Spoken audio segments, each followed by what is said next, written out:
नमस्कार, स्वागत करती हूँ आप सभी का। मैं हूँ ज्योतिषाचार्य नीलम शर्मा। आज बहुत अंतराल के बाद हम आपसे मिल रहे हैं। जी हाँ, जो लोग भी ज्योतिष की जानकारी लेना चाहते हैं या ज्योतिष विषय के बारे में कुछ महत्वपूर्ण जो कि हम रिसर्च करते हैं, वो समय समय पर मैं आपको बताने का प्रयास करती हूँ कि किस तरीके से जो लोग भी ज्योतिष के क्षेत्र में नए आ रहे हैं और किस तरीके से वो उन ग्रहों को देखकर सामने वाली की कुंडलियों का जब फलादेश करते हैं तो वो बहुत ही सटीक बैठता है। जिस तरीके से हमारी जन्म पत्रिका में शुभ ग्रह हमें उन्नति, खुशहाली, शांति प्रदान करते हैं, इसी तरीके से जो भी कोई भी क्रूर ग्रह हमारी कुंडली के अंदर है तो वो हमारी कुंडली में हमारे लिए न्यायाधीश का काम करते हैं, जिसमें सर्वप्रथम हम शनि देव को लेते हैं। शनि देव शनि की महादशा में या शनि की ढैया से या शनि की साढ़े साती से जनजीवन को प्रभावित करते आए हैं और कर रहे हैं और आगे भी करते रहेंगे, जिसे हम न्यायाधीश भी कहते हैं कि अगर हमारे कर्मों के फल के अनुसार वो हमें फल प्रदान करते हैं। आज ऐसे ही एक गूढ़ रहस्य को लेकर हम आपके सामने एक तत्व पेश करना चाहेंगे कि किस तरीके से जब ग्रह चलते हैं तो किसी को भी नहीं छोड़ते और परेशानी आती है। अगर आप ज्योतिष में विश्वास रखते हैं, ज्योतिष के सूत्रों को समझते हैं और अपनी कुंडलियों को देखकर अपने ग्रह को ठीक करना चाहते हैं, तो इन बारीक चीज़ों पर अगर आप ध्यान देंगे तो डेफिनेटली आप अपने जीवन में आ रही समस्याओं का समाधान स्वतः खुद कर सकते हैं। अगर आप खुद करने में सक्षम नहीं हैं और आप कुछ समझ रहे हैं कि हाँ ऐसा कुछ चल रहा है, तो आपके लिए ये वीडियो बहुत ही कारगर रहेगा।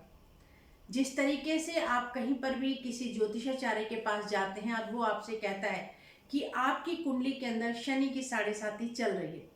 तो आप बोलते हैं शनि तो हमारा कभी पीछा ही नहीं छोड़ता है,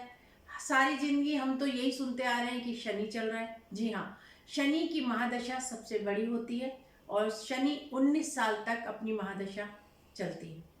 7.5 साल की शनि की साढ़े साती लगती है, जो कि जीवन के अंदर 3 बार लगती है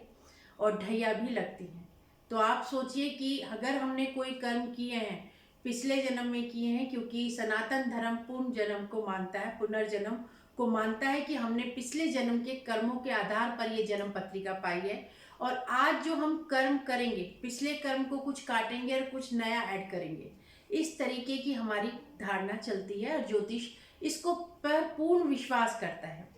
इसी तरीके से राहु शनि की तरह ही प्रभाव देता है कुंडली के अंदर। अगर हम शनि को देखकर शनि की साढ़े साती को पहचानते हैं तो यहाँ पर एक बात आप विशेष ध्यान रखिए कि शनि की तरह राहु के फल का भी बहुत अत्यधिक ध्यान रखने की आवश्यकता है। इसी का एक नियम है कि कुंडली के अंदर राहु और केतु जिस भाव के अंदर बैठे हैं उससे संबंधित आपको अपने जीवन के अंदर परेशानियों का सामना अवश्य करना पड़ेगा। बाय बर्थ अगर आपकी कुंडली के अंदर राहु केतु आपके लगन में और सप्तम में है तो बहुत ही सतर्कता की आवश्यकता है आपको अपने वैवाहिक जीवन को संतुलन बनाए रखने के लिए। बहुत सजगता के साथ आपको इस पर वर्क करना होगा। इसका कारण होता है कई बार संबंध विच्छेद होता है बच्चों के कारण, कि हमारे बच्चे नहीं हो रहे तो भी आपका मन मुटाव रहता है, या पत्नी के साथ अनबन है, या आपके अपने साले सलेजों के साथ आपकी नहीं बन रही, कुछ ना कुछ इस तरीके की परेशानियां आएगी लगन में अगर आपका राहु विराजमान है तो। और यहाँ पर ये तो रहा आपका ससुराल पक्ष के बारे में हमने बताया। अपने बारे में भी संतान को लेकर कोई चिंता हो सकती है। संतान अगर हो भी जाती है तो उसकी पढ़ाई लिखाई को लेकर और सप्तम भाव यानी पत्नी से तकरार बच्चों को लेकर भी चलती रहती है और इसकी तरीके से आपके संबंध आपके फादर के साथ भी बहुत अच्छे नहीं रहेंगे। अगर अच्छे हैं, मान लीजिए आपके बड़े बहुत समझदार हैं और वो ये समझ रहे हैं कि कहीं आपके स्वभाव में कोई अगर तेजी है या शॉर्ट टेम्पर है या आप किसी भी तरीके के तनाव में हैं, अगर वो समझते हैं और आपका साथ दे रहे हैं तो वो कहीं ना कहीं खुद शारीरिक रूप से विक्षिप्त यानी बीमार होने शुरू हो जाएंगे। तो लगन का राहु, अगर आपका लगन में राहु है तो आप मान के चलिए 18 साल बाद ये पुनः वहाँ पर आएगा, तो आप एक तरीके से कैरियर की तरफ आप कदम रख रहे होते हैं, वहाँ पर भी ये ग्रह हिला के रखता है। उसके बाद विवाह की अगर तैयारियां चल रही हैं और विवाह हो जाता है आपका सही एज में, 25-26 की एज में हो जाता है, तो यहाँ 5-7 साल के बाद जो स्थिति है वो जैसे ही आप 36 के आसपास पहुंचते हैं तो ये स्थिति पुनः भयानक हो जाती है। रीजन ये कि दोबारा से राहु आपके लगन में आ चुके हैं और वो स्थिति क्रिएट करेंगे कि आपका अपने पत्नी के साथ जो भी कर्मा है या जो भी लेन देन है वो पूरा हो, क्योंकि राहु केतु एक तरीके से देखा जाए तो स्वर भानु नामक के राक्षस है, जो कि अमृत पान जिन्होंने कर लिया था और उनको सूर्य चंद्रमा ने इंगित किया था कि इन्होंने अमृत ले लिया है, तो उन्होंने विष्णु जी ने उनका सर धड़ से अलग कर दिया, तो वो हमारी जन्म पत्रिका के अंदर विराजमान हो गए, क्योंकि इनको भी देवता की श्रेणी में रखा गया। देवता की श्रेणी में जब अगर ये आ गए तो इनको ग्रहों में भी काउंट किया गया और ये हमारे जीवन के अंदर शो करते हैं कि हमारी किस तरीके के कर्म हमारे बाकी हैं और हमें पूरे करने हैं। तो लगन के राहु इस बार लगन में जिनके तुला राशि है तो लगन में राहु रहा, ग्रहण पड़ा और सप्तम में केतु आ जाएगा, क्योंकि 180 डिग्री पर होते हैं और हमेशा राहु केतु वक्री चलते हैं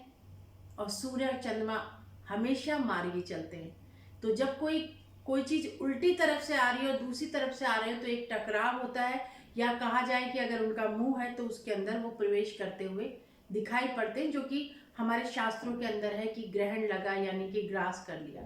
कि इस दुनिया में कोई सुखी नहीं है, एक सूरज सुखी एक चंद्रमा सुखी, पर ग्रहण पड़े तो वो भी दुखी। तो जिस भी राशि के ऊपर ग्रहण पड़ेगा और आपकी राशि या आपकी लगन वही है, तो आप देखेंगे कि आपकी कुंडली का स्तर बहुत अच्छा है, आपकी पारिवारिक स्थिति बहुत अच्छी है, आपकी फाइनेंशियल स्थिति अच्छी होने के बावजूद भी पति पत्नी के अंदर छोटी छोटी बातों को लेकर तनाव होता रहेगा। उस तनाव को आप बहुत सजगता के साथ सुलझाने का प्रयास करें, बढ़ाने का प्रयास ना करें, क्योंकि 18 महीने ये प्लैनेट वहाँ रहता है, तो ये इसका पीक ओवर रहता है। इस पीरियड को अगर आप क्रॉस कर जाते हैं तो जीवन के अंदर आप इस चीज़ को अचीव कर पाते हैं, जो कि राहु केतु की वजह से आपको डिस्टर्ब कर रहा था। तो ये मान के चलिए कि हमारी कुंडली के अंदर जो भी ग्रह कहीं विराजमान है तो उनका क्या कारण है उसको समझने का प्रयास कीजिए, क्योंकि कुंडली ये बताती है कि हमारे प्रारब्ध में हमारा किससे संबंधित तनाव रहा और किस ग्रह से अगर हम उसको सही कर सकते हैं। उसके लिए आप अपने माता पिता यानी सूर्य पिता से और चंद्रमा अपने माता के साथ संबंध बहुत अच्छा रहे। सूर्य को प्रणाम यानी अर्घ जरूर दें, चंद्रमा के नीचे मेडिटेशन करें, सूर्य और चंद्र से संबंधित चीज़ों को आप ज़्यादा से ज़्यादा ग्रहण बलवान करें। अगर आप एक चंद्रमा अगर स्ट्रॉन्ग करना चाहते हैं तो चंद्रमा के नीचे मेडिटेशन करें, दूध दही पनीर पानी अधिक खाएं, काले नीले कपड़ों से परहेज करें और ग्रहण के समय में जो आपने वस्त्र धारण किए हुए हैं उनको नहाने के बाद आप अवश्य दान कर दें। ये तरीके के उपाय हैं जिससे कि आपके जीवन के अंदर जिस तरीके की ये परेशानी आई है उसको टाला जा सके। राहु केतु हर 18 महीने बाद अपनी राशि परिवर्तन करते हैं, पर जिस राशि के अंदर होते हैं उससे वो पीछे वाली राशि के अंदर, यानी अगर आप अब के समय पर वो 7 नंबर और 1 नंबर राशि के अंदर चल रहे हैं तो राहु जो राशि परिवर्तन करेगा तो वो अब 12 नंबर राशि के अंदर प्रवेश करेगा। और जब 12 नंबर, क्योंकि अपने से जो पीछे की राशि होगी वहाँ आगे नहीं चलते, ये पीछे वक्री रहते हैं, मार्गी नहीं चलते। तो ये कुछ एक ऐसी चीज़ें हैं जिनका अगर आप ध्यान रखेंगे तो आप अपने जीवन में आ रही परेशानियों को दूर कर सकेंगे। ज्योतिष किस तरीके से हमारे जीवन में काम करती है अगर आप जानना चाहते हैं तो आप हमारे चैनल से जुड़े रहिए, क्योंकि ये इस तरीके के टॉपिक्स हैं जो जिस समय ये ग्रहण पड़ा, किस तरीके की परिस्थिति किसके साथ लोग जूझे, अगर आप फलादेश करते हैं, आप ज्योतिषी हैं, तो ये सब आपने गौर किया होगा और यही हमारे रिसर्च में काउंट होता है। क्योंकि जैसे जैसे आप का पीरियड यानी आप फलादेश का पीरियड बढ़ता जाता है तो आपके पास बहुत से ऐसे सूत्र आ जाते हैं जो आगे आने वाले नए ज्योतिषियों के बहुत काम आते हैं। मिलते हैं एक नए टॉपिक के साथ, क्योंकि ये जो श्रृंखला है मैं चाह रही हूँ कि इसको आगे बढ़ाती रहूँ। हम जो भी ज्योतिष विषय के अंदर इच्छुक हैं, जानने के, सीखना चाहते हैं या अपनी कुंडली के बारे में जानकारी चाहते हैं, तो आप हमसे संपर्क कर सकते हैं।